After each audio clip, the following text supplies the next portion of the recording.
কল্পনা করুন একটা স্বচ্ছ কাচের খাঁচা, চারদিক থেকে আলো ঢুকছে কিন্তু বাতাস নেই। মেঝেতে একটানা দুটোনা ৭২টা সাপ।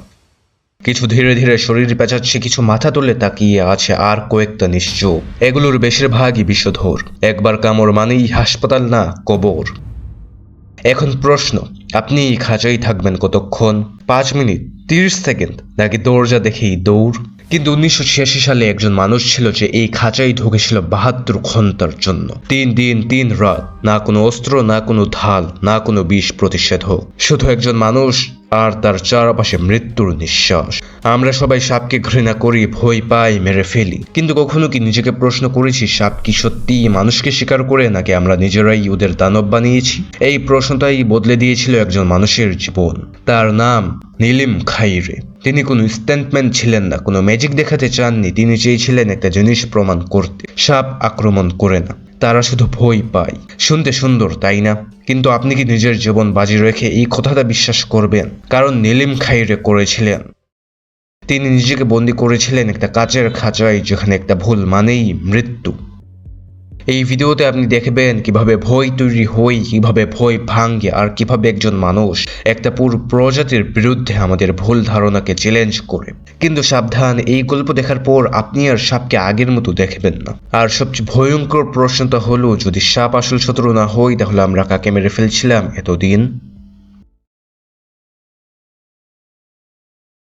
আমরা সবাই জানি ভয় জন্মায় অভিজ্ঞতা থেকে না, ভয় জন্মায় গল্প থেকে। শৈশবে কেউ বলে সাপ দেখলে মারবি, স্কুলে শেখাই সাপ মানেই বিষ, টিভিতে দেখাই এক কামড় এক মৃত্যু। ধীরে ধীরে আমাদের মাথার ভেতর একটা ইমেজ তৈরি হই, সাপ সমান সমান শত্রু। কিন্তু এখানে একটা সমস্যা আছে, একটা খুব অস্বস্তিকর প্রশ্ন।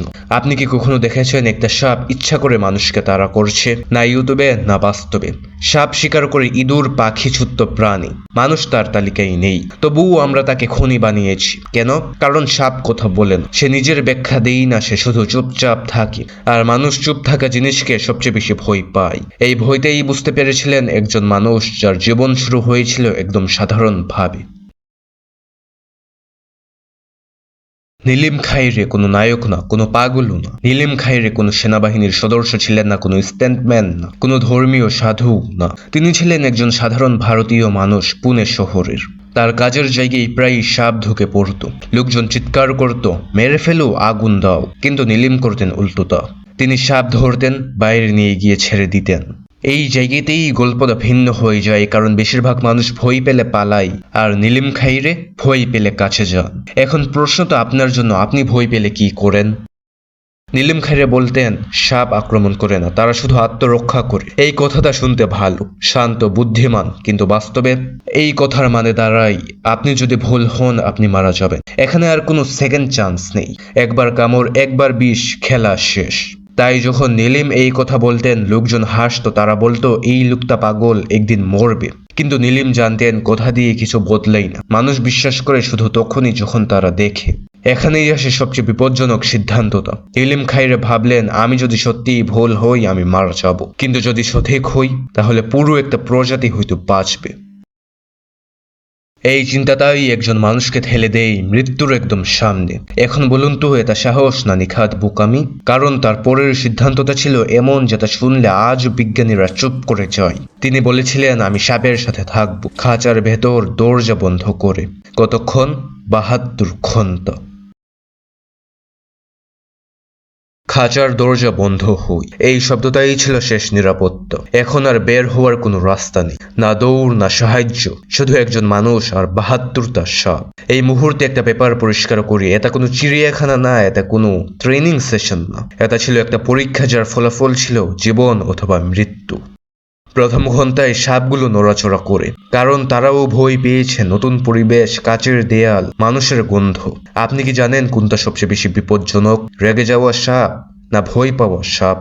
নীলিম খাইরে একটা ভুলও করেন। তিনি চিৎকার করেননি, হঠাৎ নড়েননি, চোখে চোখ রাখেননি। তিনি বুঝতেন একটা ভুল সংকেত মানে কামড়। কিন্তু মানুষ কতক্ষণ নিজেকে নিয়ন্ত্রণে রাখতে পারে? রাত নামে, এখন আলো কম, শব্দ বেড়ে যায়, হালকা ফিসফিস, শরীর ঘষার আওয়াজ। ঘুম আসা মানেই বিপদ, ঘুম না আসাও বিপদ, কারণ ঘুমালে মরতে পারেন আর না ঘুমালে পাগল। নীলিম আধা ঘুমেছিলেন, শরীর জেগে মন ক্লান্ত। এই অবস্থায় একটা সাপ এসে তার পায়ের কাছে থামে। একটা নড়াচড়া, শেষ, কিন্তু কিছুই হয় না। দ্বিতীয় দিনে একটা অদ্ভুত জিনিস ঘটে। সাপগুলো আর আক্রমণাত্মক নয়, তারা দূরে দূরে থাকে কিন্তু শান্তভাবে কুণ্ডলি পাকায়। কেন? কারণ তারা বুঝে যায় এই মানুষটা হুমকি না। এখন থামুন, এখানে একটা সত্য আছে, ভয় কমলে হিংসা কমে। এটা শুধু সাপের জন্য না, মানুষের জন্য। দ্বিতীয় দিনের শেষ দিকে শরীর দুর্বল হই, খাবার কম, পানি হিসেব করে। একটা ভুল সিদ্ধান্ত, একটা ভুল ভারসাম্য সবকিছু শেষ করে দিতে পারে। এই সময়টাই ছিল সবচেয়ে বিপজ্জনক, কারণ আত্মবিশ্বাস বাড়ে, আর আত্মবিশ্বাস মৃত্যুর খুব কাছের বন্ধু। তৃতীয় দিন কি এই আত্মবিশ্বাসই তার সর্বনাশ করবে? তৃতীয় দিনে সময় আর চলতে চায় না, প্রতিটা মিনিট 1 ঘন্টার মতো লাগে। সাপগুলো প্রায় স্থির, মানুষটাও। খাঁচার ভেতর একটা অদ্ভুত চুক্তি হই, আমি তোমাকে ছুবো না, তুমিও আমাকে ছুবে না। এটা কোনো রোমান্টিক মুহূর্ত না, এটা ছিল নীরব বেঁচে থাকার চুক্তি। 72 ঘন্টা শেষ হই, দরজা খুলে নীলিম খাইরে বের হন। একটাও কামড় ছাড়া, 1 ফোঁটা বিষও না। প্রমাণ হয়ে যায় তার কথাটা পুরোপুরি ভুল ছিল না।